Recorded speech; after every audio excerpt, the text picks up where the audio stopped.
চালাক বাঁদর ও বোকা কুমিরের গল্প।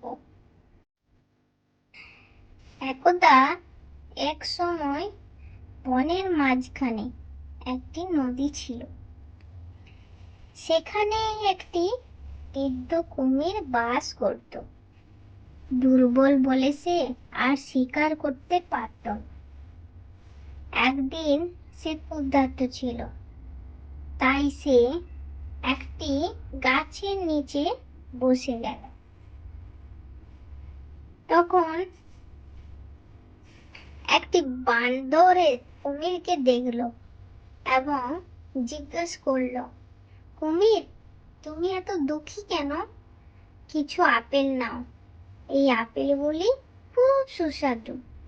তখন কুমির বলল, ধন্যবাদ প্রিয় বানর, তুমি প্রতিদিন সেই আপেলগুলি দিতে পারবে? বানর বলল, ঠিক আছে। তাই বানর কুমিরকে কিছু আপেল দিল এবং কুমির প্রতিদিন আপেল খেত। একদিন কুমির ভাবলো বানরের কলিজাটা খাবে, তাই সে একটি চিন্তা করলো। সে বানরকে জিজ্ঞাসা করলো, আমার বন্ধু তোমার সঙ্গে দেখা করতে যায়, তুমি কি যাবে? বানর খুশি হলো এবং বলল, হ্যাঁ, আমি তার সাথে দেখা করলে খুশি হব। সে কুমিরের পিঠে বসলো।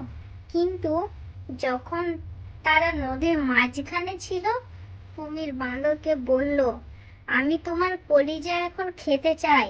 তখন বানর চিন্তিত হয়ে পড়ল এবং কিছু একটি ভাবলো, আর তার মাথায় একটা বুদ্ধি এলো এবং কুমিরকে বলল, আমার কলিজা আমার কাছে নেই, আমি আমার কলিজাটা গাছের মধ্যে ভুলে এসেছি।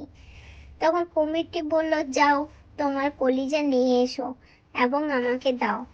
বাঁদরকে কিনারায় নামানোর পর বাঁদর বলল, তুমি একটি বোকা কুমির, তুমি ভাবলে কি করে যে শরীরের বাইরে কলিজা থাকে? তুমি সত্যিই বোকা।